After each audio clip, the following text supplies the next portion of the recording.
Lanjut. Lanjut botak. Oke. Karena kita sudah akan masuk ke segmen yang kedua. Nanti di segmen yang kedua, Mas Anies, seperti biasa, akan ada pertanyaan-pertanyaan dari sosial media, dari Instagram Ubah Bareng, yang sudah kami kumpulkan. Nanti Mas Anies berkesempatan untuk menjawab dengan waktu 2 menit, Mas Anies. Cukup, Mas Anies, waktunya? Cukup, insya Allah ya, Mas Anies. Cukup. Insya Allah, insya Allah. Ada yang bilang nggak cukup tuh. Harus cukup ya? Harus cukup, Mas Anies. Ya, oke, 2 siap, menit. 2 menit. Ya. Cukup 2 menit, Mas Anies. Kasih timer ya. Boleh, boleh, Mas Anies. Oh enggak, ini pakainya tumbler nih.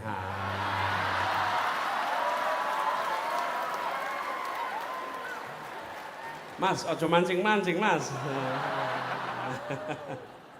Padahal dari kemarin tuh kita juga pakai tumbler. Tumbler, Mas Anies. Ya? Saya tuh malah kaget juga, plastik. Mana yang bawa plastik gitu kan?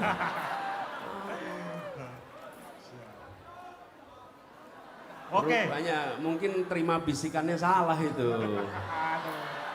Aduh. Udah kita ngomongin masa depan lah, jangan masa lalu terus. Ya. Siap. Oke, langsung saja kita masuk ke segmen yang kedua. Jawab Pinnis. Ini dari sosial media. Dari Pertanyaan sosial media. Dari sosial media. Oke. Oke. Baik, Mas Anies. Ini ada satu pertanyaan. Jadi, dari dulu sampai sekarang, masalah yang selalu muncul itu soal guru honorer. Saat ini, guru honorer belum dihargai dengan layak.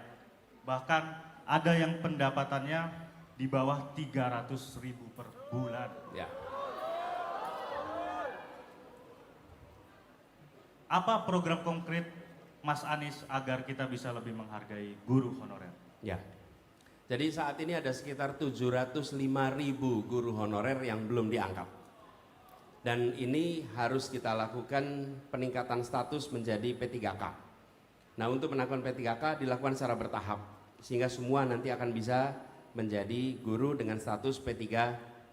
Nah, untuk itu bisa dikerjakan, kita harus melakukan komitmen fiskal. Maka itu menurut kami lebih penting memastikan guru kita berstatus ini daripada uangnya dipakai untuk membangun IKN. Kenapa? Karena ketika guru punya, karena alasannya salah satu alasan mengapa kita tidak bisa mengangkat selama ini adalah anggaran yang terbatas. Lah kalau anggaran terbatas maka prioritasnya yang mana? Kita ingin pembangunan manusia jadi prioritas. Dan kalau bangun menjadi prioritas artinya guru harus bisa konsentrasi mengajar. Bagaimana bisa konsentrasi mengajar kalau pendapatannya tidak jelas? Nah itu sebabnya, nah tapi menyelesaikannya tidak mungkin 700.000 itu langsung, harus dikerjakan bertahap. Dikerjakan bertahap sehingga semua masuk. Dan dengan begitu nanti kita bisa juga sebaliknya, publik lewat pemerintah menuntut guru untuk kinerjanya baik. Menuntut guru untuk bisa mengajar dengan konsentrasi yang penuh sehingga nanti kualitas pendidikan kita akan meningkat. Jadi kami melihat itu ingin kita lakukan. Yang kedua, kita tidak ingin membedakan lagi swasta dan negeri. Kenapa? Jadi begini Bapak Ibu, banyak guru swasta honorer diangkat P3K lalu dipindah ke sekolah negeri. Sementara dia mengabdi sekolah swasta. Pertanyaan sederhana, apakah anak sekolah negeri dan sekolah swasta berasal dari warga negara yang berbeda? Tidak.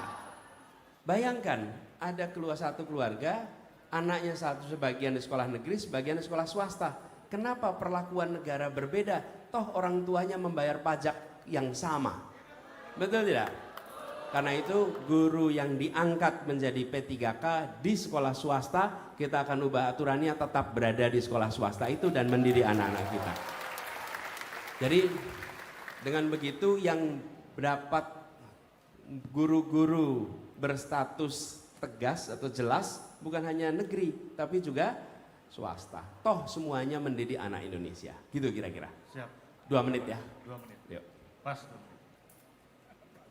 Oke, kita masuk ke pertanyaan yang selanjutnya, Mas Anies. Jadi begini nih, Pak, setiap tahun ajaran baru, murid dan ortu pusing nyari sekolah gara-gara sistem zonasi. Sistem zonasi ini bikin orang-orang pada rebutan sekolah nih Pak, sampai-sampai ada ortu yang bawa meteran buat ngukur jarak rumah sama sekolah. Ortunya nggak punya Google, Google Map tuh. Nah, apa gagasan Bapak buat sistem zonasi? Apakah mau meneruskan atau menghapus atau mau diapakan Pak? Pusing ini tiap Ya. tahun ribet cari sekolah. Ya, gini. Zonasi dan problem zonasi itu simptom, gejala. Akar masalahnya adalah jumlah sekolah dan kualitas sekolah yang tidak setara. Betul tidak? Selama jumlah itu tidak ditambah, maka kita akan selalu mengalami masalah ini. Jadi kami melihat perlu memastikan jumlah bangku sekolah itu sama antara jenjang SD, SMP, dan SMA. Jangan bentuknya seperti piramid. Makin tinggi, makin sedikit bangkunya. Kalau makin sedikit bangkunya, makin timbul masalah itu. Yang kedua, libatkan swasta di dalam proses rekrutmen siswa. Ini Jakarta mungkin menjadi kota pertama yang negeri dan swasta satu sistem penerimaan PPDB. Penerimaan siswa baru itu negeri dan swasta masuk satu sistem. Jadi kita mengundang sekolah-sekolah swasta untuk masuk dalam sistem sama supaya pilihan siswa itu lengkap. Bukan hanya sekolah negeri tapi sekolah swasta. Nah, sekolah swasta yang ikut di dalam program ini, mereka justru dapat dukungan supaya fasilitasnya sama dengan sekolah negeri. Dengan begitu, sekolah swastanya meningkat kualitasnya, sekolah negerinya juga tidak mendapatkan beban, dan kita sama-sama memfasilitasi semua anak. Sehingga zonasi ini tidak menjadi sesuatu yang mengkhawatirkan. Ini akar masalahnya harus diselesaikan. Kalau tidak, kita hanya otak-atik urusan zonasi yang gak pernah selesai. Bereskan akar masalahnya sehingga gejalanya akan hilang. Gitu kira-kira solusinya. Luar biasa. Mas Anies masih siap ini? Siap, Belum siap. pertanyaan ini. Mau peregangan dulu nggak? Aman, aman. Aman, aman. Siap. Kita masuk ke pertanyaan selanjutnya Mas Anies. Kita mau ngomongin soal kurikulum ini Mas Anies. Setiap kali ganti menteri pasti ganti kurikulum. Apa Bapak akan melanjutkan tradisi ini dengan mengganti kurikulum saat ini? Yakni kurikulum merdeka dengan kurikulum baru saat menjadi presiden nanti? Apakah Bapak juga akan menghentikan Merdeka Belajar? Gini, ini satu problem yang dialami sampai sudah obrolan semua komponen masyarakat. Ganti menteri, ganti kurikulum. Jadi kami tidak berminat untuk otak-atik kurikulumnya. Saya seringkali menganalogikan begini. Seperti kita memanah, meleset terus panah kita. Apa yang kita kerjakan? Yang kita kerjakan mengganti busurnya, mengganti anak panahnya. Tapi pemanahnya tidak pernah dilatih untuk memanah yang lebih baik. Jadi menurut hemat kami, kurikulum yang ada boleh disempurnakan, tapi tidak usah diganti total. Karena kalau ganti total, nanti yang repot gurunya, sekolahnya, seluruhnya sih repot. Apapun kurikulumnya, tingkatkan kompetensi gurunya, tingkatkan kompetensi kepala sekolahnya. Kurikulum yang sekarang ada, bila ada kekurangan lakukan penyempurnaan. Dan bila ada hal administratif yang merepotkan, koreksi hal administratif itu sehingga tidak membebani. Dan jangan seragamkan seluruh universitas, jangan seragamkan semua sekolah, berikan ruang. Tapi prinsipnya apa yang diajarkan oleh Ki Hajar Dewantoro, bisa 6 tahun prosesnya. Kenapa 6 tahun? Karena mulainya dari SD kelas 1, yang kelas 2, kelas 3, kelas 4 nggak diganti kurikulumnya. Yang kelas 1, lalu dia naik kelas 2, naik kelas 3, sampai kelas 6 baru itu kurikulum baru itu terlaksana. Di kita kalau mau mengganti kurikulum itu seluruhnya langsung diganti. Di banyak tempat persiapan nyusun kurikulumnya bisa 5 tahun. Bayangkan, nyusun kurikulumnya 5 tahun, melaksanakannya untuk SD sampai total 6 tahun, 11 tahun. Itu kalau di sini 2 periode presiden. Betul nggak tuh? Karena kalau pendidikan itu perlu periode yang panjang. Teman-teman tahu World Economic Forum? Tahu ya, minggu lalu ada World Economic Forum di Davos. World Economic Forum itu diselenggarakan setiap tahun. Setiap tahun sekali ada World Economic Forum. Sekarang saya tanya, kalau World Education Forum tiap kapan diselenggarakan? Ada yang tahu? Tiap 15 tahun sekali. Oke? Tahun 2000, 2015, 2030, 2045, 2060. Jadi pertemuan pendidikan dunia itu 15 tahun sekali. Disepakati, lalu 15 tahun dijalani. Kalau World Economic Forum ketemunya setahun sekali. Sekali bikin, habis itu pulang pada bikin kebijakan-kebijakan. Berbagai, karena bisa diubah cepat. Tapi kalau pendidikan tidak. Karena itu jangan diotak-atik seperti kita ngotak-atik kebijakan ekonomi. Siapkan dengan benar, koreksi yang kurang, tapi jangan bongkar pasang. Insya Allah pendidikan kita akan maju. Itu jawabnya.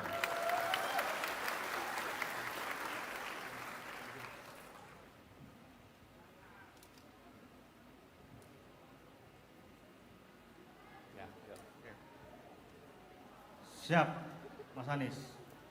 Kita lanjut ke pertanyaan selanjutnya, Mas Anies. Oke, ini ada pertanyaan.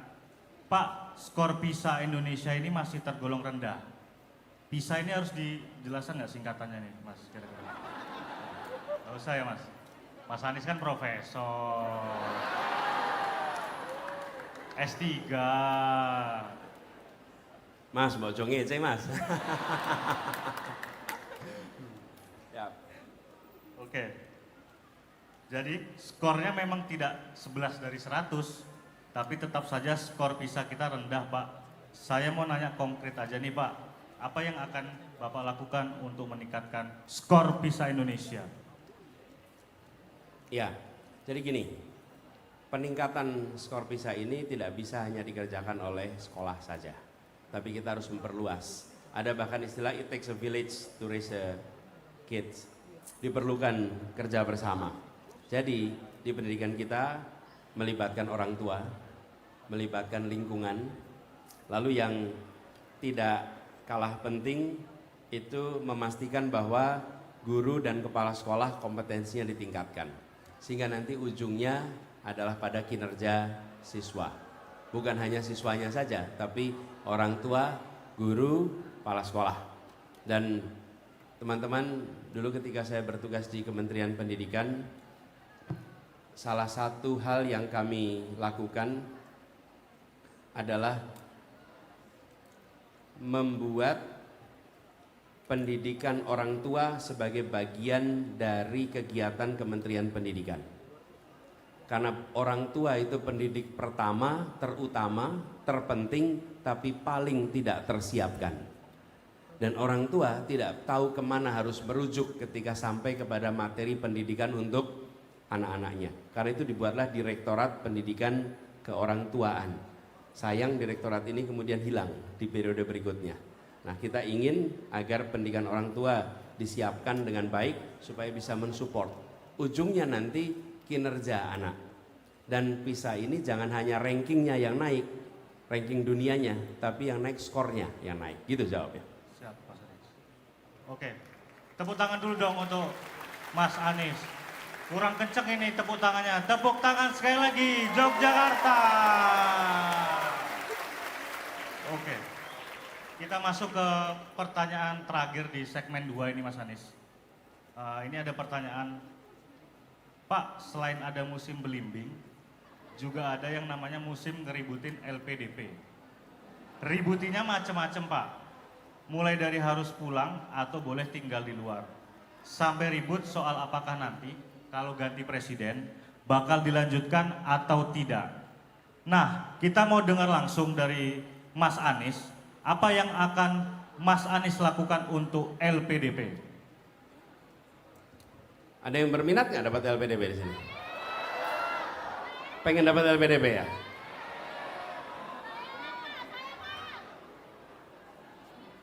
Ya, saya doakan insya Allah nanti dapat LPDP-nya. Ya, dulu juga gitu, saya ini kepengen bisa meneruskan master di luar. Karena itu saya sering bilang buat teman-teman yang sedang kuliah, IP minimalnya berapa kalau kuliah?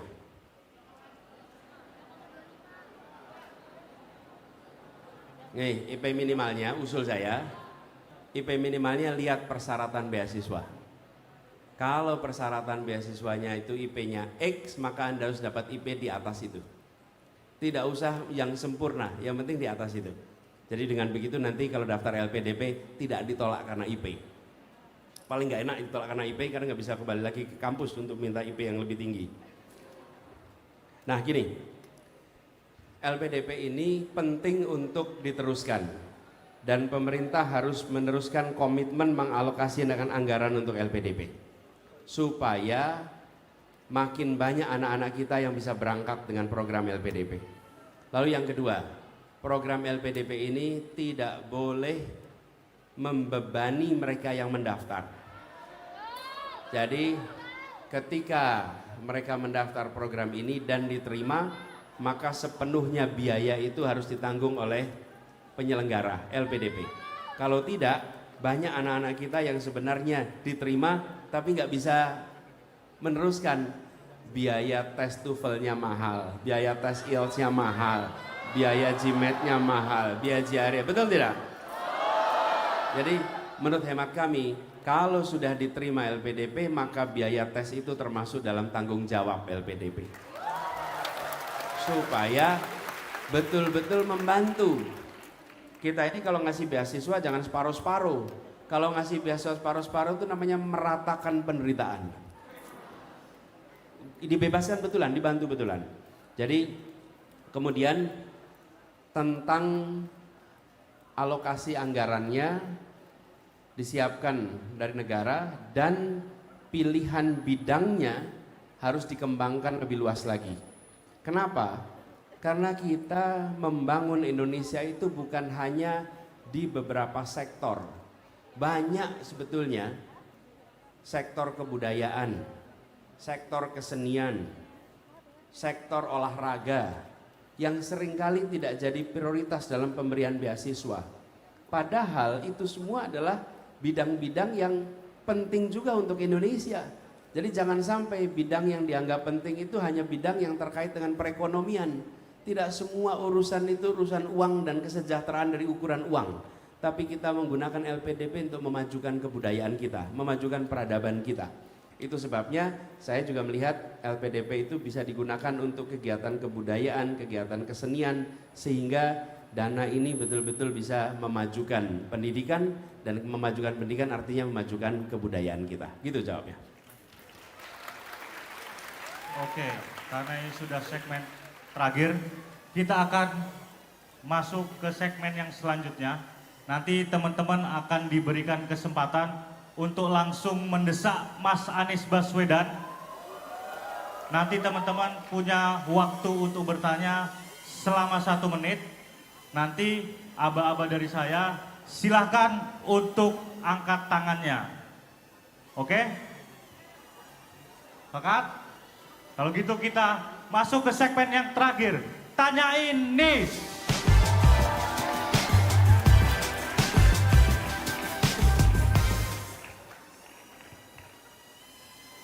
Oke, siap-siap ya, siap-siap.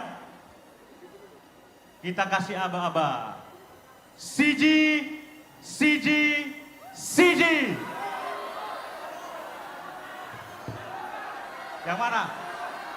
Tolong dibantu. Kira-kira.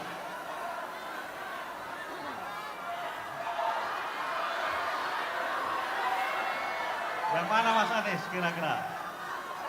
Mbaknya dulu, masnya boleh, masnya, silakan Mas. Masnya Mbak, masnya yang pakai hijau, boleh maju ke depan, boleh.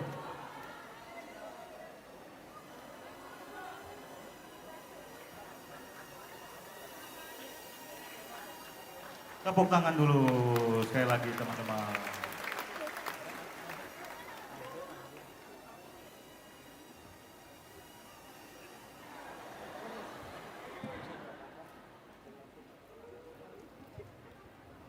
Silakan Mas Wahyu. Bismillahirrahmanirrahim. Assalamualaikum warahmatullahi wabarakatuh. Izin memperkenalkan diri, saya Wahyu Nur Rahman, asal saya dari Lampung. Terima kasih. Tinggal di Lampung atau tinggal di Jogja? Tinggal di Jogja karena lagi studi. Oh gitu, ya. Pak Anies. Kuliah Terima kasih. Kuliah di mana? Kuliah di UIN Sunan Kalijaga. Pak. Mana mahasiswa UIN? Bangga jadi UIN. Oke. Izin duduk ya Pak Anies. Saya mungkin akan bertanya. Pertanyaan ini mungkin sepele tapi tidak receh Pak Anies. Saya menyoroti bahwasanya di dunia pendidikan khususnya mungkin ini sudah banyak disampaikan oleh para penanya-penanya atau audien-audien di luar sana, bahwasanya keresahan yang saat ini terjadi pada para guru di Indonesia yang saat ini masih mengalami penerima gaji yang sangat rendah Pak Anies, sehingga guru itu tidak fokus menyampaikan pendidikan di sekolah. Karena apa? Karena dia memikirkan ekonomi di rumahnya yang mungkin kurang stabil, sehingga dia harus memikirkan pekerjaan lain Pak Anies, sehingga dia nggak fokus untuk menyampaikan materi sekolah. Tapi kita lihat di sisi lain, di beberapa tayangan televisi, acara televisi yang saat ini mungkin kita lihat kurang menayangkan edukasi yang sangat penting untuk generasi muda saat ini. Kita bisa lihat beberapa acara televisi. Dari pernyataan itu, gimana Pak Anies untuk mengatasi kurangnya sinkron antara dunia pendidikan dan dunia televisi yang menayangkan acara yang kurang mengedukasi generasi muda saat ini? Terima kasih Pak Anies. Ya, Mas Wahyu, terima kasih. Iya. Jadi begini, terkait dengan pendidikan. Pendidikan itu bukan hanya sekolah, tapi juga instrumen lain. Media melakukan pendidikan. Di antaranya adalah televisi. Iya. Kemudian juga banyak sekali aktivitas saya, termasuk pejabat negara. Pejabat negara itu sebetulnya melakukan pendidikan. Bahkan kalau Bung Hatta pernah mengatakan setiap pemimpin adalah pendidik. Karena dia memberikan didikan kepada rakyatnya tentang apa itu kebijakan, apa itu ideologi, apa itu langkah-langkah, itu proses pendidikan semua. Nah, khusus terkait dengan televisi, memang kita punya komisi penyiaran di Indonesia yang melakukan monitoring. Nah, kami melihat begini, ada tambahannya. Menurut hemat kami, kalau ada acara yang dianggap tidak mendidik, dianggap tidak pas, jangan hanya fokus kepada produsennya dan televisinya, tapi perhatikan siapa sponsornya. Kita ingin sponsor-sponsor itu ikut bertanggung jawab, dan tidak ada sponsor yang ingin dianggap mensponsori kegiatan yang merusak. Pasti, semua sponsor pasti ingin diasosiasikan dengan kebaikan. Jadi Mas Wahyu, kalau ada kegiatan yang menurut Anda program yang tidak pas, maka publik soroti siapa sponsor di acara itu. Sponsornya yang ditekan, sponsornya yang diprotes, saya yakin acara itu nggak akan bisa bertahan lama. Tapi kalau yang diprotes itu adalah penyelenggaranya, pasti akan sulit. Nah, negara ada aturannya, tapi kita harus memastikan bahwa di satu sisi kita mengatur tentang norma-normanya, di sisi lain kita tidak boleh juga menghentikan kebebasan untuk berekspresinya. Karena itu ekspresi publik, ungkapan publik, penilaian publik harus diarahkan ke tempat yang benar. Menurut saya arahkannya pada sponsornya, karena sponsornya itu pasti akan merevisi, mereka akan memilih membiayai kegiatan-kegiatan yang oleh publik dinilai positif dan tidak dinilai negatif. Gitu jawabnya. Terima kasih Pak Anies. Tapi untuk pertanyaan pertama Pak Anies mengenai guru yang mungkin saat ini masih minim. Sebenarnya tadi udah dijawab. Tadi udah dijawab, salah satu pertanyaan dari sosial media adalah tentang guru honorer. Itu satu persatu diangkat secara bertahap sehingga nanti semua punya kepastian kerja. Gitu ya. Oke. Oke, cukup Anis. Ya, Terima makasih. kasih atas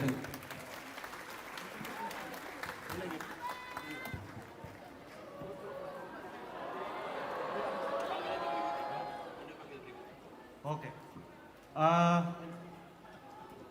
siap ya Mas. Siap.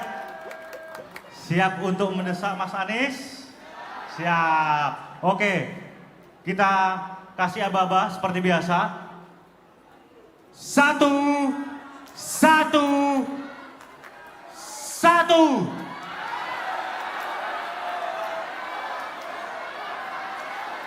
Siapa? Panitia tolong dibantu ini. Mbaknya boleh, ada ini. Silakan.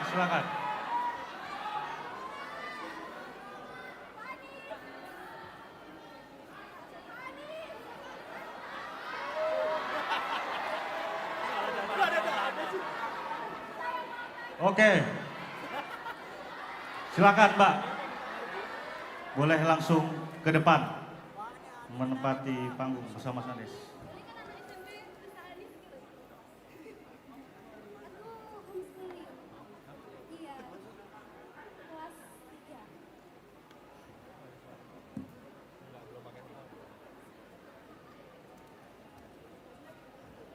Ini adalah penanya termuda yang pernah datang ke panggung Desa Anies.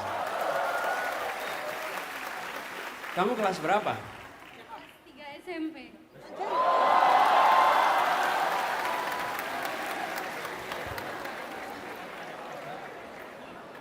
Pamit. Kamu homeschooling kamu ya? Kenapa? Homeschooling. Iya, saya homeschooling dan ini disupport sama umi saya. Jadi Mana dia, ibunya? Itu. Iya. Makasih Bu. Namanya siapa? Zia. Zian. Iya. Perkenalkan, nama saya Zia Robina, panggilannya Zia. Usia saya masih 15 tahun. Dan maaf Pak nih, saya belum bisa nyoblos. Coba saja saya udah 18 atau 17, mungkin saya sudah nyoblos ya Pak. Tapi ternyata saya belum bisa. Tapi saya sebagai masa depan bangsa putra-putri Indonesia ini sudah mulai mempelajari calon pilpres nanti di tahun 2028 atau 2029 mungkin ya. Keren ini.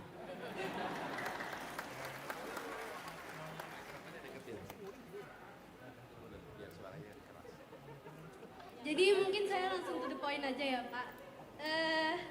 Pendapat Bapak tentang kurikulum di Indonesia, kemampuan murid kan tidak semuanya bisa sama ya Pak. Dan kecenderungan anak murid cenderung berbeda-beda. Jika kita kebanyakan di sekolah-sekolah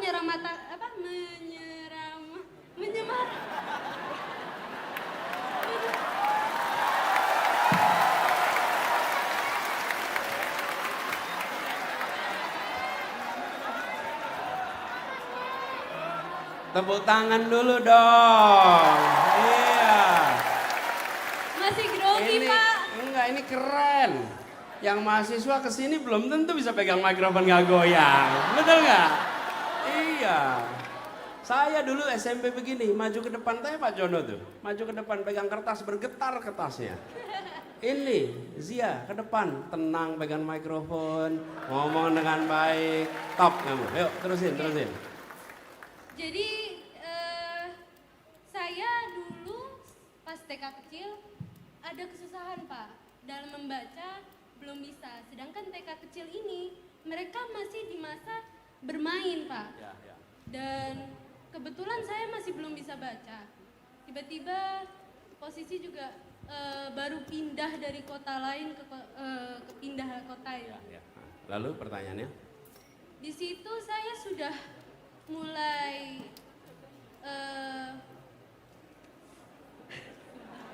di situ saya sudah mulai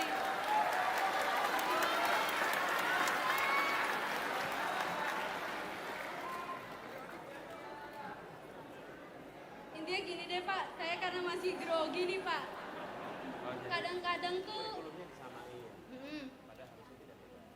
iya. Sedangkan saya sudah baru pindah ke kota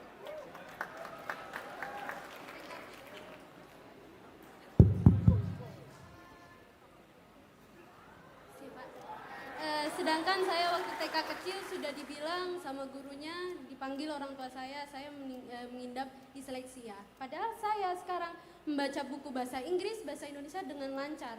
Di situ menjadi pertanyaan, gimana sikap Pak Anies, pendapat Pak Anies untuk menangani situasi ini?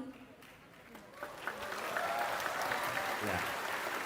Jadi gini, Zia, coba dikoreksi ya kalau saya salah. Jadi pertanyaan Zia, jangan sampai setiap anak disamakan. Ada yang sudah siap belajar, ada yang belum. Betul ya? Dan guru tidak boleh melakukan judgement. Kemudian memberikan label kepada anak-anak. Oke, ya. Saya rasa setuju sekali. Dan disampaikan Zia ini adalah hal yang penting sekali. Harus disadari oleh semua yang berada di dunia pendidikan. Anak-anak punya potensi yang berbeda-beda dan tidak boleh diseragamkan, justru harus ditumbuhkan. Karena itu saya sering bilang jangan pernah menggunakan istilah mencetak, karena anak tidak untuk dicetak. Jangan mencetak generasi emas, memang pendidikan cetakan, bukan, selalu menumbuhkan. Kalau menumbuhkan, keunikan yang ada di dalam tiap pribadi akan tumbuh dengan baik. Itu kira-kira begitu. Ya. Lalu yang dibutuhkan di sekolah adalah begini, bibit yang baik. Ini kalau misalnya analog sebagai perumpamaan tanaman, bibit yang baik supaya bisa tumbuh harus ada tanah yang subur. Betul ya? Nah, tanah yang suburnya di mana? Sekolah. Sekolah itu apakah TK, apakah SD, SMP harus menjadi lahan untuk anak itu tumbuh supaya bisa tumbuh dengan baik sesuai potensinya. Lalu bibit baik, tanah subur, iklimnya harus baik. Kalau iklimnya tidak baik tidak bisa tumbuh. Yang bikin iklim siapa? Pemerintah dengan kebijakan-kebijakan yang dibuatnya. Nah, gurunya yang bagian merawat tidak boleh judgement begitu. Dan menurut saya di fase pendidikan usia dini tidak boleh anak-anak diharuskan bisa membaca dan menulis, tidak boleh. Itu masa bermain, betul-betul bermain. Biarkan anak-anak bermain. Nanti masuk SD baru mulai belajar menulis. Dan pengalaman saya pribadi, saya ini masuk TK umur 3 tahun. Baru masuk SD umur 7 tahun. Jadi 4 tahun TK-nya itu. Cum laude itu TK. Kalau kuliah itu kan makin cepat makin dapat cum laude kan? Kalau TK makin lama itu makin cum laude. Jadi saya masuk TK 3 tahun di TK Aba di Dagen. Kemudian habis itu masuk TK Masjid Syuhada. Dan saya baru belajar baca tulis itu SD kelas 1. Saya beruntung sekali. Kenapa? Orang tua saya tidak pernah memaksa saya untuk calistung waktu TK. Guru saya tidak pernah memaksa calistung di saat usia TK. Dan baru ketika SD, saya sering sampaikan kepada orang tua, jangan pernah takut anaknya tidak bisa baca tulis ketika TK. Jangan pernah takut. Kenapa? Ini contohnya nih. Alhamdulillah besarnya bisa baca dan bisa tulis. Ini contohnya nih. Nggak ada yang namanya terlambat belajar calistung. Justru itu kesempatan bermain yang harus dijaga. Jadi Zia, saya setuju. Kapan-kapan kamu bikin tulisan soal itu, biar jadi pengalaman buat semuanya, ya. Oke, makasih Zia. Saya boleh tanya nggak sama kamu? Gantian saya yang tanya. Boleh pegang dong ini ya.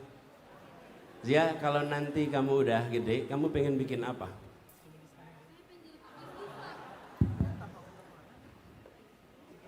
Kamu pengen jadi apa? Pengen bikin apa? Pengen ngubah fashion industri muslim. Wow. Pengen mengubah fashion industri muslim. Diubah jadi gimana?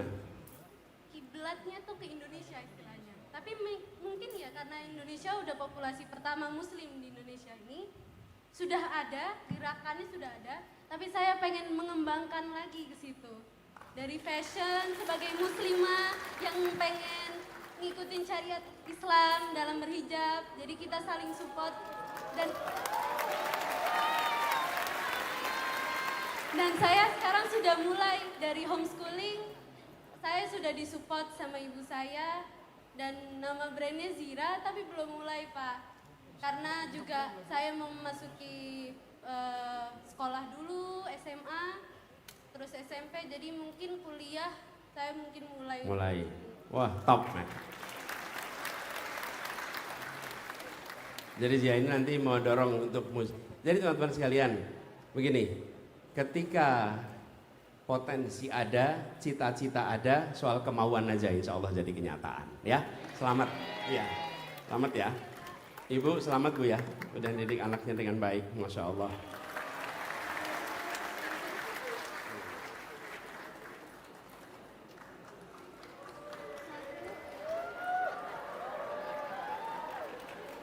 Makasih banyak ya Pak. Boleh dong kasih tepuk tangan yang meriah buat Zia.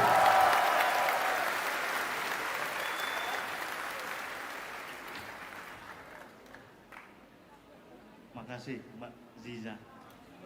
Coba Mas, kita yang dulu masih SMA, SMP kelas 3, kira-kira kalau umur 15 tahun bisa nggak duduk di sini nih?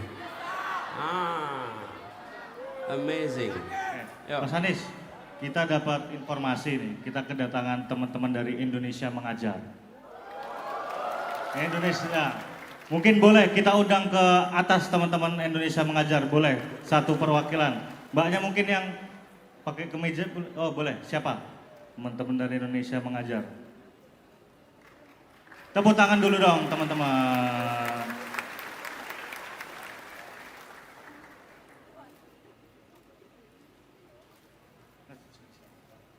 Tangganya di depan sini. Oke. Silakan. Halo Pak Anies. Halo. Salam dulu saya tegang. Saya Metri, Kamu angkatan berapa itu? 16. Saya Iya. Urban planning. eh, Itu dulu ditempatkan di mana? saya di Konawe, Sulawesi Tenggara. Mungkin saya juga ingin bercerita ya Pak. Saya dari kemarin kepikiran ya teman-teman bahwa Pak Anies kan menggalakkan banget gerakan yang organik, kampanye yang organik gitu. Jujur Pak, dulu saya sempat tidak percaya gitu dengan, meskipun saya PM, saya tidak percaya apakah betul gerakan organik itu bisa tumbuh gitu. Sampai akhirnya saya merasakan sendiri gitu ketika di Konawe, di angkatan saya mencoba mengajak PPI dari Sulawesi Tenggara, kemudian PPI dari Utrecht, kemudian dari Duta Bahasa Sulawesi Tenggara untuk kita sama-sama membuat perpustakaan atau taman baca di desa saya bekerja, di mana teman-teman desa saya itu 8 jam ditempuhnya dari kota kabupaten, dan teman-teman untuk mencapai daerah saya yaitu Desa Lalomerui, teman-teman nggak bisa pakai transportasi umum karena di sana tidak ada. Jadi seperti anak PM pada biasanya Pak, saya numpang di mobil bak sayur, kemudian saya duduk bersama beras-beras dan kadang dengan kompor dan segala sayuran yang ada. Tapi hal itu yang tidak menyurutkan semangat saya. Nah, ternyata karena perjalanan yang panjang itu, saya juga teringat pesan Pak Anies ketika Pak Anies bilang bahwa kamu di sana cuma 1 tahun, tapi lihat mereka menjalani itu seumur hidupnya. Hal itu yang membuat saya tergerak untuk mengajak orang lain bagaimana, apa yang bisa kita lakukan sama-sama untuk memberikan akses yang setara, utamanya akses pendidikan yang setara untuk anak-anak di Desa Lalomerui. Dan sampai saat ini, alhamdulillah perpusnya sudah bangunan resmi dari Dinas dan buku-bukunya sudah lengkap, dan alhamdulillah anak-anak di desa saya sudah rajin membaca dan sekarang banyak yang sudah sekolah sampai SMA. Dari situ saya percaya bahwa ternyata gerakan organik itu ada ya teman-teman, karena memberikan semangat positif di sekitar kita itu akan menular, karena semangat positif itu kan betul-betul bisa menular ya dari satu orang ke orang yang lain. Kadang mungkin kita punya semangat positif tapi kita tidak punya komunitasnya, tidak punya teman yang untuk diajak bersama-sama. Dan lewat Indonesia Mengajar, saya merasakan itu. Alhamdulillah. Dan Pak Anies, saya boleh mendesak pada saat ini? Boleh, boleh. Ada dua pertanyaan yang saya ingin tanyakan. Kebetulan saya saat ini masih bekerja di daerah 3T, khususnya di Sumba, di sebuah non-profit organization. Hal yang menarik bagi saya adalah saya menemukan teman-teman, ternyata teman-teman di NTT ini kritis-kritis dan pintar-pintar gitu. Bahkan beberapa dari yang saya temui di sana, Pak, mereka adalah penerima LPDP dan diterima di sekolah seperti Columbia, Pennsylvania, yang mana itu Ivy League untuk anak-anak yang dari Jawa ya. Maaf ya, saya bukan Jawa sentris, tapi saya membandingkan bahwa kita saja kesusahan gitu, tapi mereka ternyata bisa juga sampai di sana gitu. Dengan berbagai tantangan yang mungkin 5-7 kali lipat mereka lalui. Mereka harus terbang dari Sumba ke Bali, kemudian ke Jawa, menuntut ilmu, kemudian belajar bahasa Inggris dan banyak hal lainnya. Nah, dari situ saya melihat ternyata mereka bisa mengkoneksikan antara kebijakan yang ada di nasional dengan apa yang ada di grassroots gitu Pak, di mana mereka yang lebih kenal dengan daerah mereka. Pertanyaan saya yang pertama, bagaimana strategi Pak Anies untuk menemukan dan memaksimalkan sumber daya manusia yang potensial ini untuk mengembangkan komunitas di daerahnya, utamanya untuk berkontribusi dalam menyelesaikan isu disparitas sosial dan ekonomi yang ada di wilayah 3T. Kemudian Pak yang kedua. Oh oke, baik. Mungkin itu aja dari saya. Okay. Terima kasih. Thank you Wetri, thank you. Duduk dulu dah Wetri. Gini, makasih pertama. Teman-teman semua, setiap kali jumpa dengan mereka-mereka yang mau menjadi pengajar muda ya, ditempatkan di pelosok tanah air, saya selalu punya rasa hormat. Ya betul, kami menginisiasi programnya, tapi kami tidak berangkat.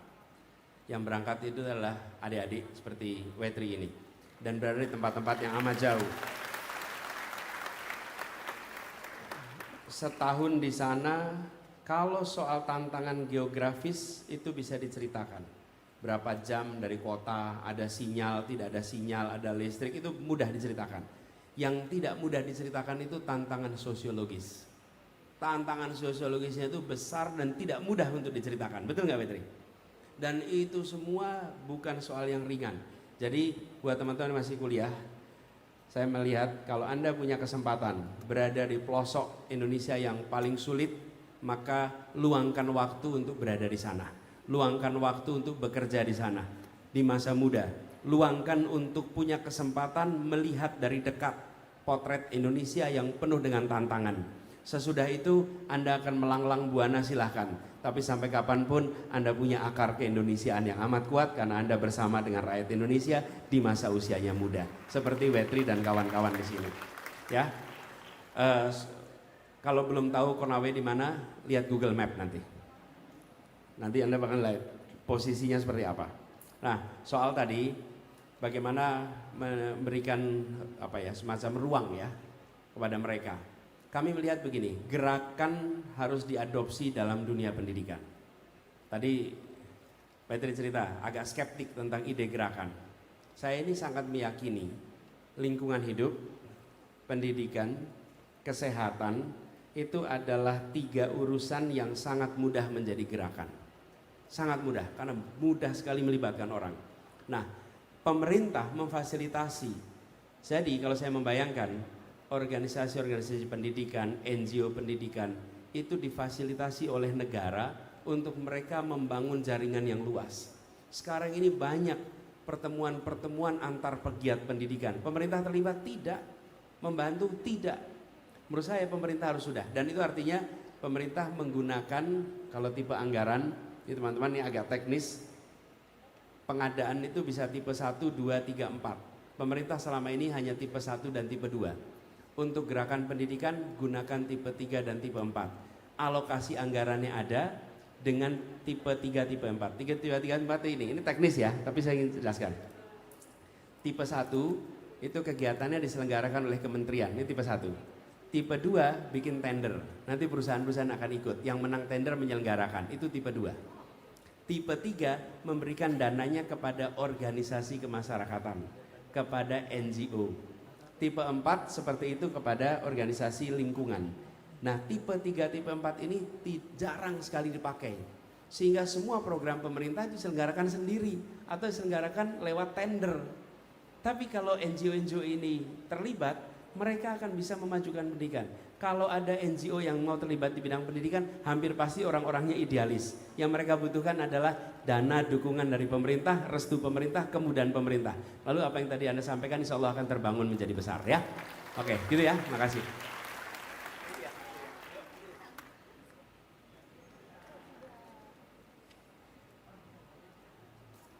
Sebentar.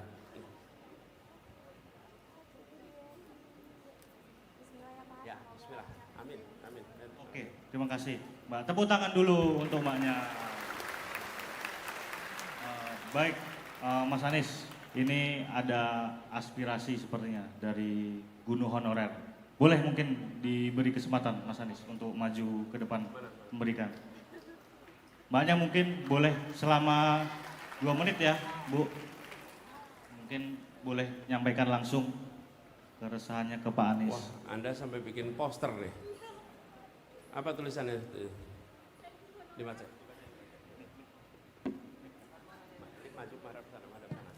Saya guru honorer yang tidak bisa masuk Dapodik dan sekarang nyambi jadi guru TPA di SD Abah dulu, di SD Negeri Percobaan 2. Betul Abah, dulu SD Percobaan 2. Iya, sekarang saya nyambi jadi guru TPA di sana Abah. Karena gaji guru honorer kecil sekali Abah. Yang kayak tadi Mas yang tadi bilang itu betul sekali, saya setuju. Apalagi saya yang tidak bisa masuk Dapodik. Saya lulus 2020 Abah, saya sarjana Covid. Dan saya alhamdulillah keterima di SD Negeri, boleh disebutin apa? Ya. Di Samirono, menjadi guru honorer sampai sekarang alhamdulillah. Tapi dari awal masuk tidak dikabarkan gitu. Saya juga tidak tahu kalau di negeri itu ternyata harus masuk Dapodik. Kalau apalagi saya guru pelajaran Abah, guru PAI, Pendidikan Agama Islam gitu. Nah, jadi di guru PAI itu kan ikut Kemenak ya Abah ya. Di Kemenak juga ada aturannya harus masuk EMIS, harus punya, ada satu lagi saya lupa, maaf, saya grogi banget ketemu Abah. Serius. Maaf ya Abah ya, belum diperiksakan tapi saya udah ngomong duluan. Terus Ya, pertanyaannya apa? Pertanyaan saya ya, insya Allah Abah terpilih jadi presiden. Saya amin ya robbal alamin. Harapan saya tolong dipermudah Abah, jangan dipersulit kayak pemerintahan sekarang. Ya, dulu saya punya harapan Abah, serius. Dulu punya harapan lulus dari UIN Sunan Kalijaga, jurusan PAI. Saya ingin daftar jadi CPNS tapi itu peraturan dihapuskan. Karena CPNS itu khusus guru diganti menjadi P3K dan aturannya harus mengajar minimal 2 tahun. Gitu, harus bisa masuk Dapodik dulu. Nah, jadi harapan saya tuh 0% Abah. Karena saya guru honorer yang tidak bisa masuk Dapodik sampai hari ini. Jadi saya tidak terdaftar di Kemendikbud gitu ya, Abah. Saya minta tolong. Dan yang kedua, saya kan SD ya Abah ya, ngajar di SD. Ketika nanti Abah jadi guru honorer, ketika Abah jadi, aduh ya Allah, ketika Abah nanti jadi presiden, maafin Abah ya Allah. Maaf. Saya grogi sumpah, gemeteran demi Allah.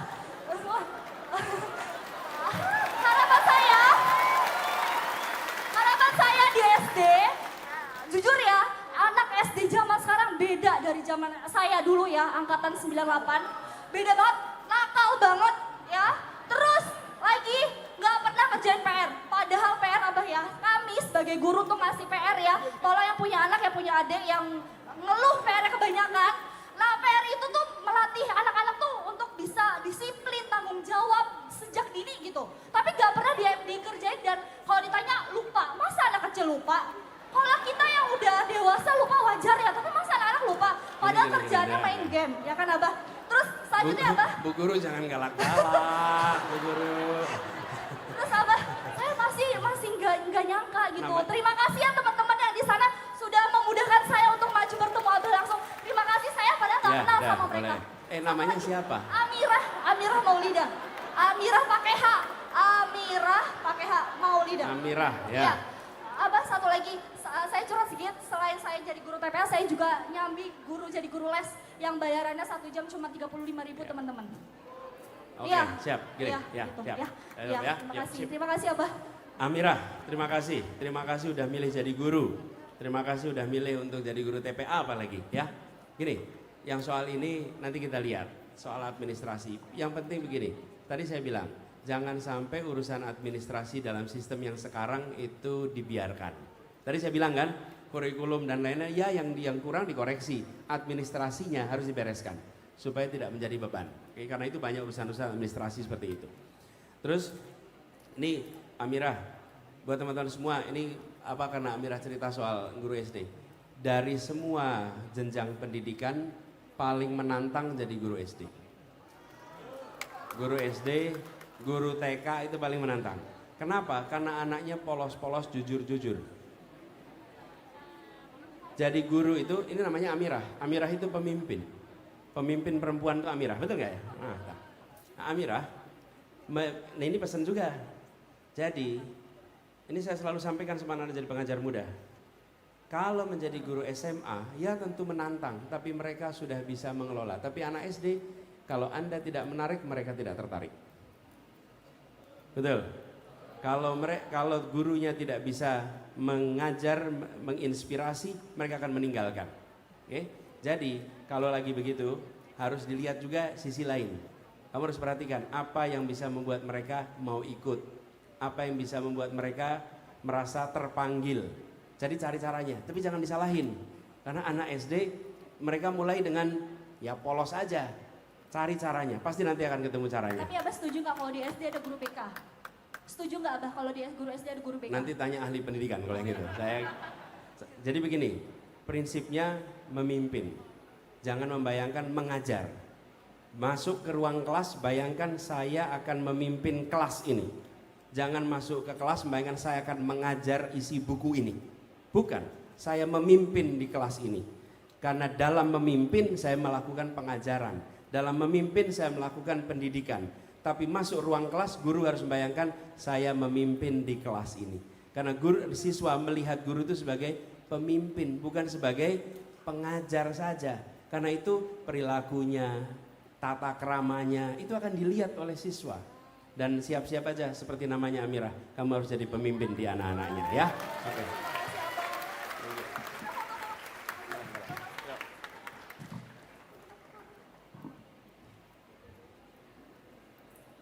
Oke, siap teman-teman. Jadi karena waktunya yang sudah mepet, kayaknya kita akan langsung menghadirkan 3 penanya langsung ke depan. Tapi langsung ditanyakan pertanyaannya selama 1 menit ya teman-teman ya. Sepakat? Jangan lebih ya, sepakat? Oke, coba saya ambil dari kanan, kiri, dari sini ya teman-teman. Oke, sebentar. Tapi saya, bentar, sabar. Oke, hitung ya. Siji.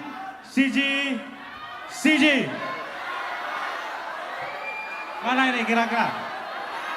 Mana nih teman-teman? Boleh masnya maju. Maju satu. Sebentar. Ibu boleh, ibu yang pakai masker ibu sebelah, ya, boleh. Tolong dibantu panitia. Ibu mana ya? Ibu.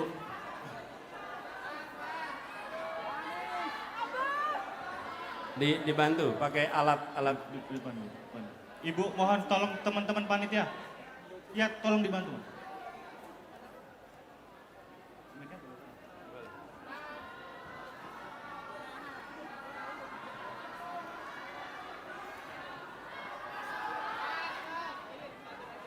Oke, satu lagi ya teman-teman. Satu lagi tapi sabar teman-teman, sabar.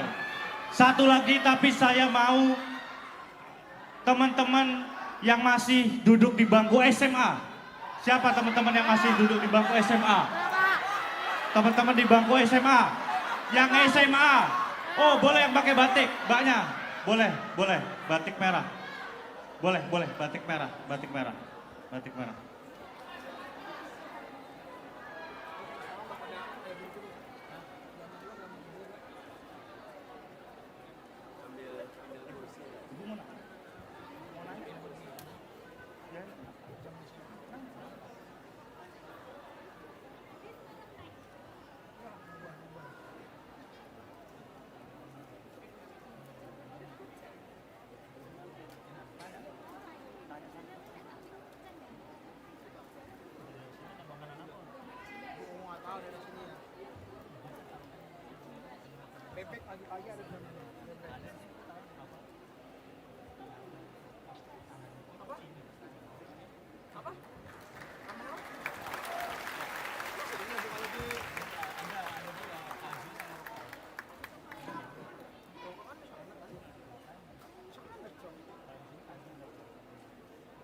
Saya Aida, Pak.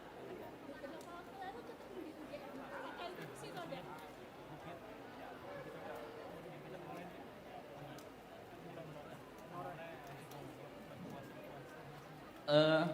Baik, terima kasih untuk tim Desakanis yang telah menyediakan pertanyaan, kesempatan. Mungkin langsung saja Pak, ini keresahan sendiri, saya kemudian, nama saya Hendri, kemudian saya dari Blitar dan kemarin adik saya baru masuk ke SMA. Cuman terkait dengan sistem zonasi Pak tadi sudah dijelaskan ya bahwa zonasi akar masalahnya adalah piramida tadi atau yang tidak cukup bangkunya. Cuman gini Pak, dengan adanya sistem zonasi ini saya melihat bahwa justru dijadikan KKN Pak di tingkat daerah. Terus terang saja di tempat dulu saya sekolah di SMA di Blitar, untuk masuk ke sana orang-orang bisa pindah kakak, atau yang kedua untuk bangkunya sendiri itu beli Pak 25 juta per siswa. Mungkin ya 25 juta per siswa dan itu oknum di dalam sekolah saya nggak perlu sebutkan dan kerjasama dengan dinas. Konkret saja Pak, apa yang akan Bapak lakukan untuk menangani oknum-oknum seperti ini, sumber daya manusianya. Dan yang kedua Pak, terkait boleh S3. Oh ya udah itu saja Pak. Mungkin terima kasih atas kesempatan yang diberikan. Henry ya? Iya, Henry, Oke, Pak. makasih Henry.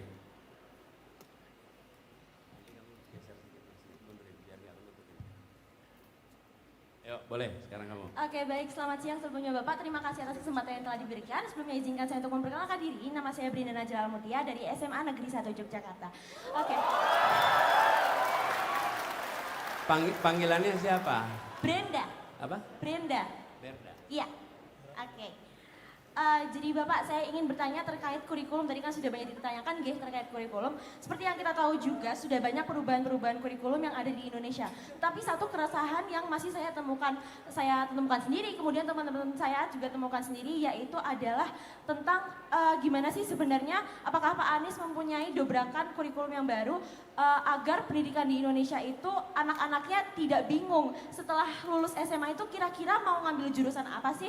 Karena kan dari dulu sudah banyak perubahan kurikulum, tetapi akhirnya teman-teman itu sendiri tidak tahu selanjutnya mau masuk ke jurusan apa. Nah kemudian akhirnya salah jurusan dan berdampak pada SDM di Indonesia yang bingung, jadi bingung mau cari kerja apa. Seperti itu kira-kira Pak Anies. Terima kasih.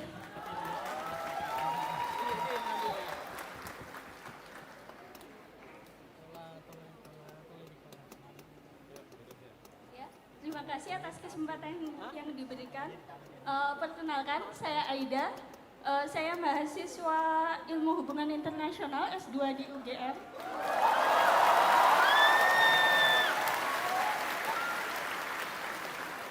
Kalau tadi Bapak Anies menyebut mengenai beasiswa LPDP, alhamdulillah saya juga salah satu awardinya. Tapi yang ingin saya desak kepada Pak Anies adalah saya waktu sekolah menengah itu terpaksa beasiswa saya dicabut Pak. Karena untuk mendapatkan beasiswa tersebut saya harus masuk di sekolah itu.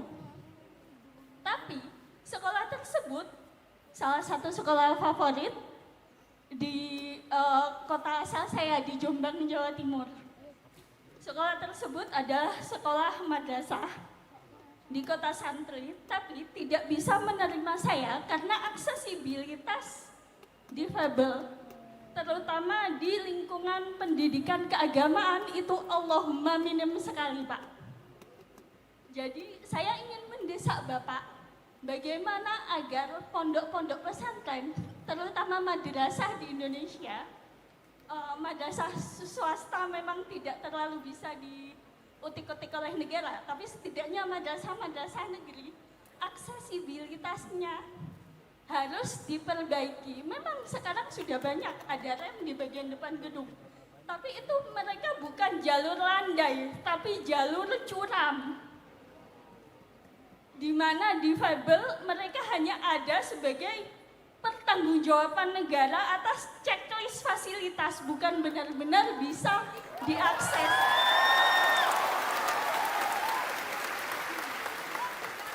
Tidak usah di madrasah atau berapa banyak sih pondok inklusi.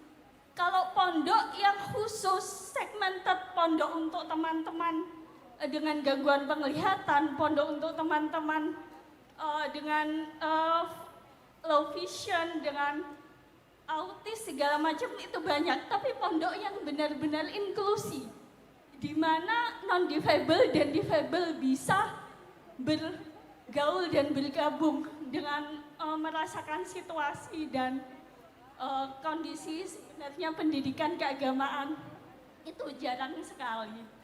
Lalu tidak hanya itu saja Bapak, saya tahu Bapak alumni UGM, jenengan juga tahu UGM salah satu universitas favorit.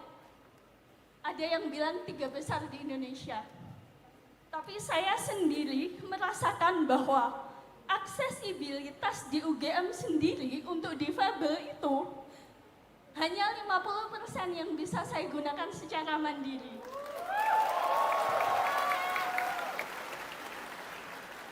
Ini UGM, bagaimana dengan universitas di provinsi lain? Ini UGM di Jawa, di kota pendidikan, di kota pelajar. Bagaimana dengan di luar Jawa? Jadi mohon Bapak untuk nanti jika ada pemenang tender atau program pemerintah, libatkan difabel untuk paling tidak mencoba semua fasilitas yang ada. Ya, iya. Ya, jadi mohon agar Ya. kami dibantu begitu Pak. Siap. Yes. Tepuk tangan buat Nahida. Makasih. Baik, terima kasih. Pertama, Bung Henry, soal bangku sekolah yang dijual belikan. Ini tidak ada urusannya dengan soal kebijakan. Ini adalah penyimpangan, ini adalah pelanggaran, ini adalah kriminal dan tidak boleh dibiarkan. Jadi apa mekanismenya? Ini yang kemarin saya sampaikan. Harus ada mekanisme untuk orang melaporkan dan dilindungi. Karena yang begini-begini ini, banyak orang tua yang memilih gak usah lapor dah. Daripada kau lapor nanti ada urusan anaknya yang harus nanggung konsekuensi. Betul tidak? Akhirnya problemnya kemudian menahun. Bertambah bukannya berkurang. Dan pelaku-pelakunya selalu merasa bisa melenggang begitu saja.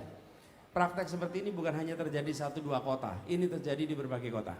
Jadi nomor 1 kita siapkan untuk pelaporannya. Yang kedua, transparansi di dalam sistem. Dulu Jakarta pernah ngalamin seperti begini.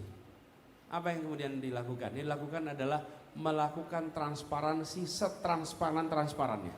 Jadi proses pendaftaran itu bisa ditonton oleh semua real time, dan kalau anak itu namanya tergeser itu dia bisa menyaksikan real time. Dengan begitu fairness itu akan terjadi. Dan kalau ada fairness maka kita akan bisa memastikan sistem itu berjalan dengan baik. Lalu yang tidak kalah penting, melakukan rotasi guru ke berbagai sekolah. Sehingga sekolah-sekolah itu memiliki komposisi guru yang relatif setara. Tapi kalau itu tidak dilakukan, maka yang terjadi adalah pengumpulan di beberapa tempat saja. Begitu juga dengan kepala sekolah, memastikan mereka terrotasi dengan baik. Supaya setiap sekolah nantinya menjadi sekolah yang makin hari makin baik. Itu kira-kira yang perlu dilakukan. Kemudian Berda, ini maju sini dong biar jawabnya ke depan dikit. Nah gini, Berda, ini SMA kelas 2. Ini lagi-lagi kita ketemu anak-anak muda yang luar biasa di Jogja ini ya. Kita kasih tepuk tangan buat Berda. Berda makasih dan anak-anak SMA itu tahu persis tentang efek kurikulum. Saya pernah, waktu itu saya tugas di kementerian, saya datang ke sebuah SMA, Itu anak-anak SMA-nya presentasi betapa bermasalahnya kurikulum kita, oke? Dan dia menunjukkan masalahnya 1, 2, 3, 4, 5 gitu. Jadi di antara semua pihak yang diajak bicara soal kurikulum, yang paling jarang diajak bicara siswanya sendiri. Betul ya? Nah, menurut saya ke depan kita harus ajak bicara siswa. Yang kedua, begini teman-teman, soal bidang dalam kuliah.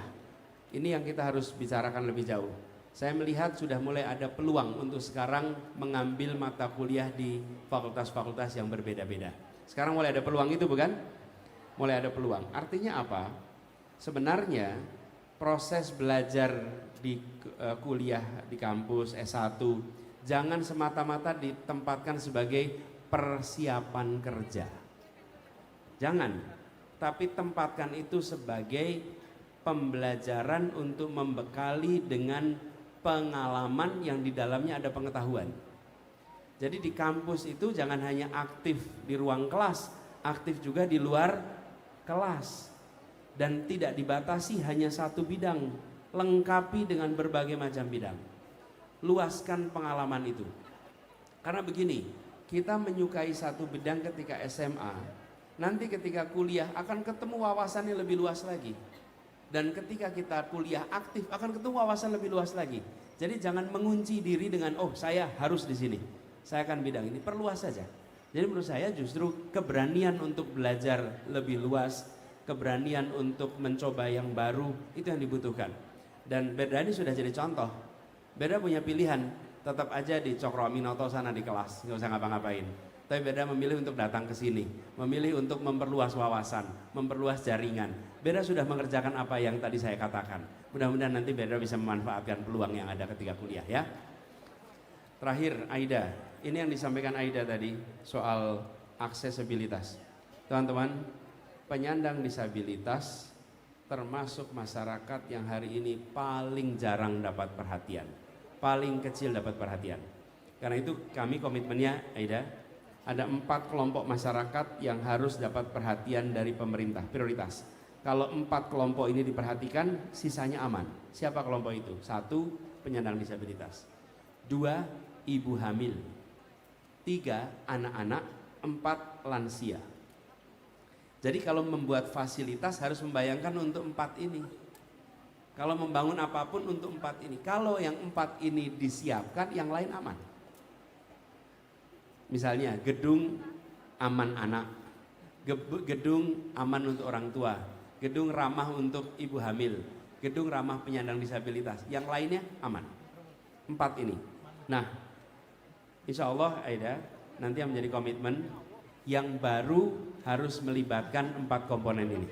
Sehingga fasilitas-fasilitas yang dibangun baru harus menyiapkan untuk penyandang disabilitas. Yang sudah terlanjur secara bertahap dikoreksi. Ini kami lakukan di Jakarta. Saat kami bertugas di Jakarta, semua pembangunan gedung baru harus melibatkan penyandang disabilitas dan harus ramah untuk disabilitas. Harus, dan itu sudah dikerjakan. Lalu gedung yang lama dikoreksi secara bertahap. Dengan begitu, maka fasilitas-fasilitas yang ada makin hari bisa semuanya nanti ramah penyandang disabilitas. Nah, itu teman-teman bisa lihat fasilitas umum di Jakarta sekarang fasilitas yang ramah penyandang disabilitas karena secara bertahap itu kita kerjakan. Nah, lalu ada satu hal. Kami ingin menjadikan ini sebuah program. Ketika sebuah sekolah menerima anak yang memiliki kebutuhan khusus, harus diberikan pos anggaran untuk menyiapkan fasilitas yang sesuai dengan kebutuhan untuk anak itu di sekolah itu. Jadi ketika di situ ada anak tunanetra dan dibutuhkan fasilitas tambahan untuk tunanetra, maka dibangunkan dan posnya harus disiapkan. Ketika di situ ada misalnya tunadaksa, maka harus disiapkan fasilitas untuk tunadaksa. Jadi kebutuhan khusus itu hanya untuk sekolah itu. Dengan begitu membangunnya lebih mudah. Tapi kalau kita memulai dengan semua sekolah, belum tentu alokasi anggarannya cukup. Tapi di sekolah yang di situ dibutuhkan, posnya boleh dipakai Dan itu bisa diatur lewat kantor daerah atau kantor wilayah sehingga bisa dibangun fasilitas yang sesuai supaya itu bisa dipakai untuk semuanya.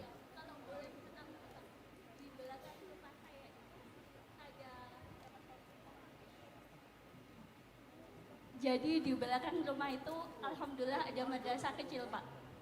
Karena saya ingat struggle waktu menempuh pendidikan dasar, saya memberanikan diri untuk karena madrasah ya di bawah Kementerian Agama. Tapi ternyata tidak ada pos karena di madrasah kami waktu itu ada 5 difabel, dari mulai tunadaksa sampai yang difabel mental juga ada. Tapi ternyata di Kementerian Agama, di kantor kecamatan itu tidak ada pos. Yang ada pos itu di UPT Pendidikan. Waktu kami ke UPT Pendidikan, langsung dibilang itu di bawah Kementerian Agama.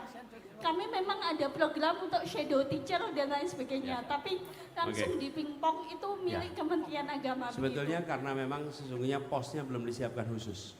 Harus ada pos untuk dukungan penyandang disabilitas yang itu bisa digunakan oleh Pemda, baik itu untuk urusan di bawah Kementerian Agama maupun di bawah Kementerian Pendidikan, sehingga semua yang membutuhkan di daerah itu bisa menggunakan dananya untuk fasilitas bagi penyandang disabilitas, gitu ya. Oke, makasih Aida. Makasih. Terima kasih teman-teman. Oke, thank you. Yuk.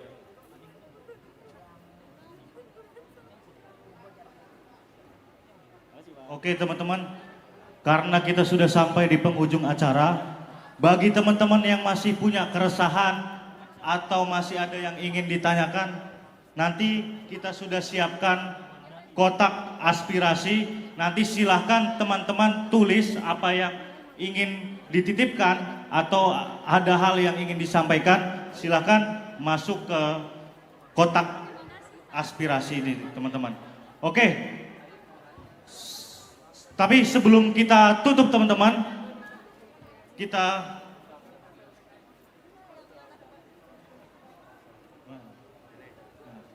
ini ada satu kepengen bener, dikasih nggak nih? Dikasih nggak? Kasih, yuk sini boleh naik sini. Yuk, langsung aja naik. tepuk tangan dulu teman-teman sekali lagi. Silakan Mbak. Terima kasih Mic-nya banyak nyala. Mas Oke. Pak Anies. Selamat siang, saya Syifa Hana. Saya izin bertanya Pak dari tadi, karena ini keresahan saya pribadi terkait PPPK dosen Universitas Negeri Baru maksud saya, yang sebelumnya adalah swasta. Saya melihat sendiri persoalan ini karena kedua orang tua saya dosen yang juga terdampak dari regulasi ini, yang awalnya mereka adalah dosen tetap ya. Sebelum itu di universitas swasta, akhirnya karena terpaksa harus menandatangani P3K menjadi dosen kontrak seperti itu Pak. Dan akhirnya hal ini berdampak pada tidak ada pensiunan, kemudian juga hak-hak mereka yang pada UU dosen juga diberitahukan bahwa dosen adalah seorang profesional dan juga seseorang yang punya jenjang karir seperti profesor, guru besar dan seperti itu. Menurut saya tidak cocok P3K diterapkan pada profesi dosen karena kontrak, karena mereka punya potensi terancam kontrak Pak Anies. Saya sangat tidak tega melihat dosen-dosen seumuran Pak Anies pasti paham lah ya. Pak Anies seorang dosen juga yang mengajar puluhan tahun untuk universitas tersebut, tapi ketika universitas tersebut dinegrikan, akhirnya puncak karir mereka hilang begitu saja Pak. Seumur Pak Anies, bayangkan Pak Anies betapa tersiksanya dosen-dosen sampai harus berdemonstrasi panas-panasan. Saya sungguh sangat tidak tega. Usulannya adalah untuk dijadikan PNS Pak, karena tidak cocok dengan P3K. Sehingga yang ingin saya tanyakan, bagaimana pendapat Pak Anies ketika Pak Anies nanti terpilih menjadi presiden tahun ini. Terima kasih. Terima kasih. Saya Syifa. Jadi Bu Syifa, begini, setiap ini kan ada persoalan nih. Apa sih inti persoalannya? Kebijakan kepegawaian yang dirasa tidak adil, betul ya? tidak adil. Nah, kalau menurut hemat kami dikoreksi dengan prinsip keadilan. Saya harus cek detail aturannya karena saya tidak hafal aturan soal ini. Tapi prinsipnya begini, bagi pemerintah tidak ada yang namanya rugi dan untung, tidak ada.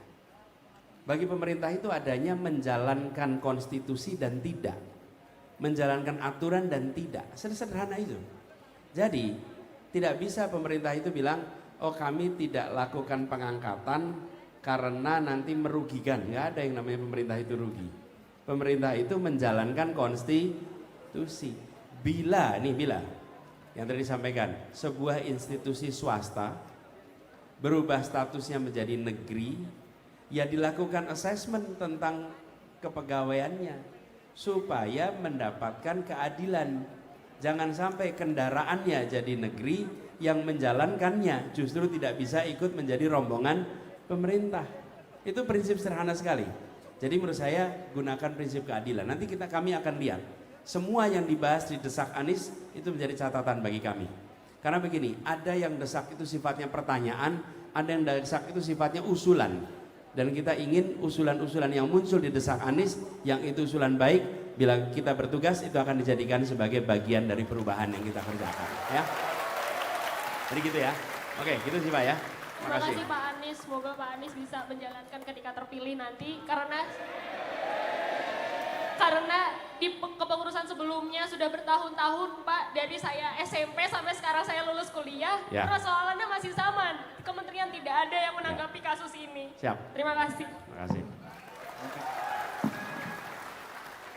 Baik teman-teman, karena kita sudah di penghujung acara, mungkin kita persilahkan Mas Anies untuk menyampaikan closing statement-nya. Monggo Mas Anies. Yeah. Gimana teman-teman sekalian, masih semangat? Kelihatannya masih banyak yang mau tanya nih ya. Ya, gini teman-teman, setiap pertemuan acara Desak Anies itu banyak sekali yang punya aspirasi. Ada yang sifatnya pertanyaan, ada yang sifatnya rekomendasi. Tapi satu hal yang saya temukan, saya menemukan anak-anak muda yang datang karena mencintai Indonesia dan menginginkan Indonesia yang lebih baik. Dan semua yang datang ke sini itu karena mencintai Indonesia dan ingin Indonesia lebih baik. Kami pun begitu. Kami mendapatkan amanat mengikuti sebuah proses kontestasi politik.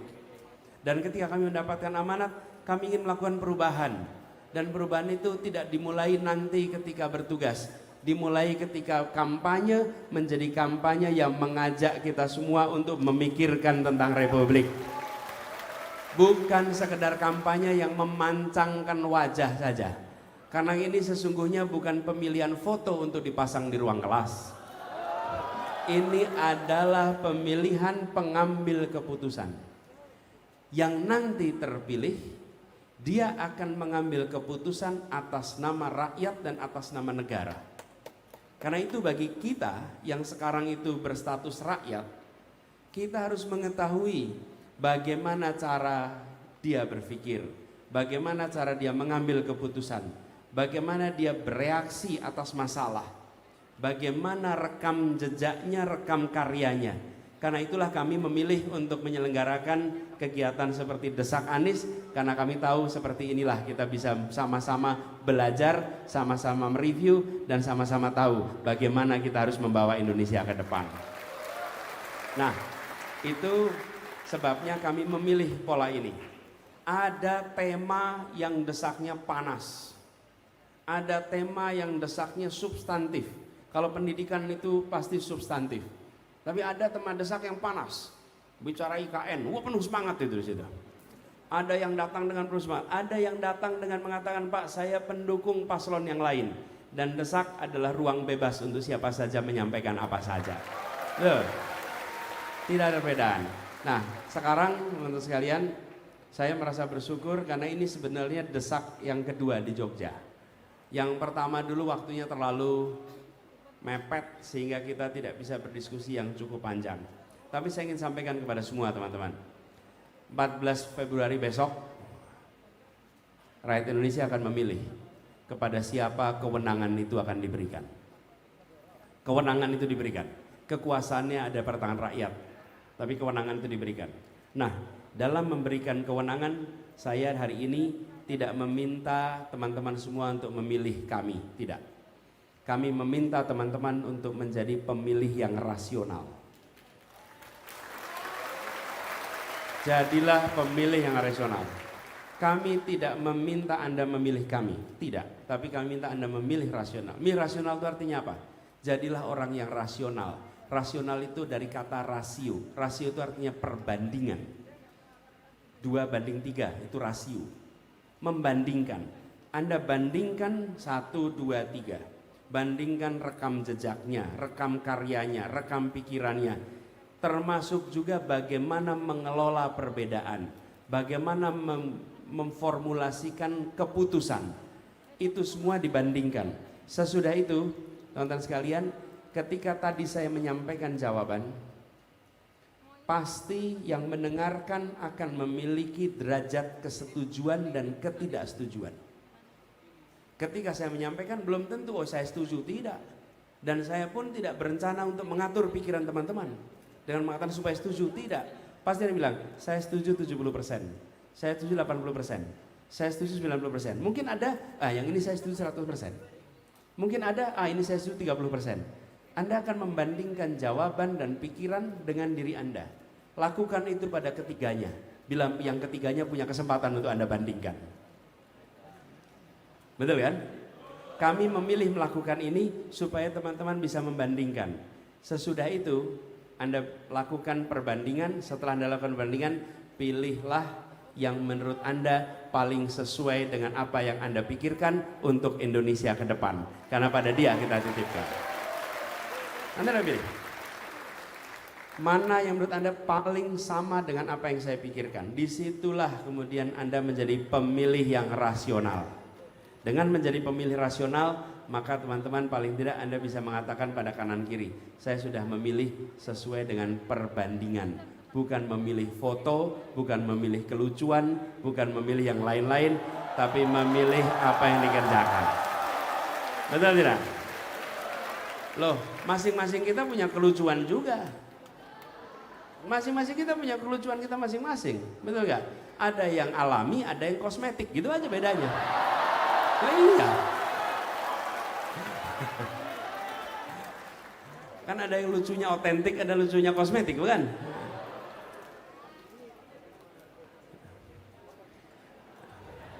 Anda jangan mulai ngomong gimmick-gimmick lagi nih. Nanti saya kemarin. Kalau substansinya bagus, nggak perlu banyak atraksi. Betul ya?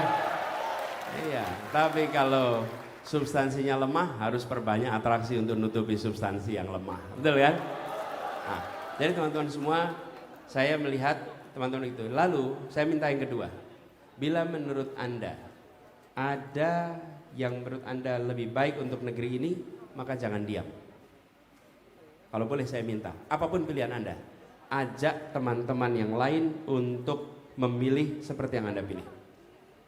Saya nggak bilang Anda harus milih A, B, C. Tapi begitu Anda bicara dengan teman lain, diskusikan. Supaya apa? Supaya lebih banyak lagi yang mau memilih secara rasional. Dan saya percaya itu yang akan meningkatkan mutu demokrasi kita. Itu yang buat hasil pilpres kita lebih baik. Jadi kami memang balihonya tidak ada di mana-mana. Memang nggak ada di mana-mana karena serba keterbatasan. Tapi kami yakin idenya bisa mengalir sampai kemana-mana. Dan itu yang lebih penting. Sehingga kita bisa melihat ke depan dengan gagasan, melihat ke depan dengan semangat untuk melakukan perubahan. Jadi buat teman-teman semua, saya ingin sampaikan terima kasih. Juga untuk para senior yang hadir di sini. Boleh tepuk tangan ini. Pak Amin, Prof Yanto, Mas Heri, Pak Jono, yang menyempatkan untuk hadir bersama kita. Ini forumnya generasi ini mungkin generasi cucu mungkin Pak. Generasi cucu yang ada di sini nih. Tapi ada kakek yang tidak pernah mau berhenti belajar. Ada yang tidak mau berhenti berpikir untuk memikirkan kita semua. Jadi buat teman-teman semua, saya sampaikan terima kasih semua yang hadir di sini. Anda bagian dari perubahan untuk Republik ini. Anda bagian dari yang memilih jalur baru. Dan hari ini kami bersyukur sekali, bukan soal desak Aniesnya. Teman-teman desak Anies ini dibuat oleh teman-teman Ubah Bareng. Boleh beri tepuk tangan untuk Ubah Bareng. mereka yang menyiapkan acara ini, mereka yang kerja keras, dan mereka yang semalaman pontang-panting mencari tempat baru karena tempat yang mau digunakan dilarang. Oke? Tapi teman-teman, nanti satu saat peristiwa-peristiwa ini akan dicatat oleh sejarah kita. Oke?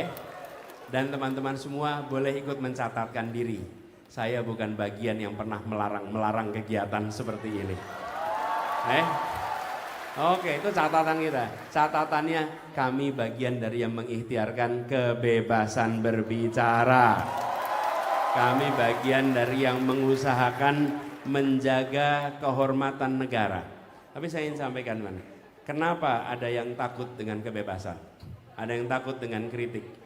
Ketika kebijakan tidak disusun dengan landasan data yang jelas, tidak menggunakan objektivitas, maka dia sangat takut dengan kritik.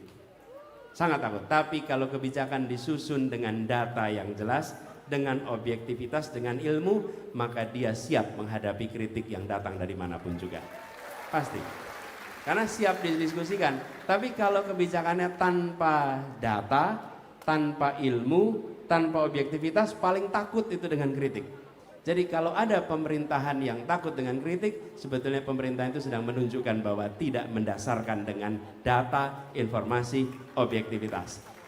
Ke depan kita akan lakukan yang beda.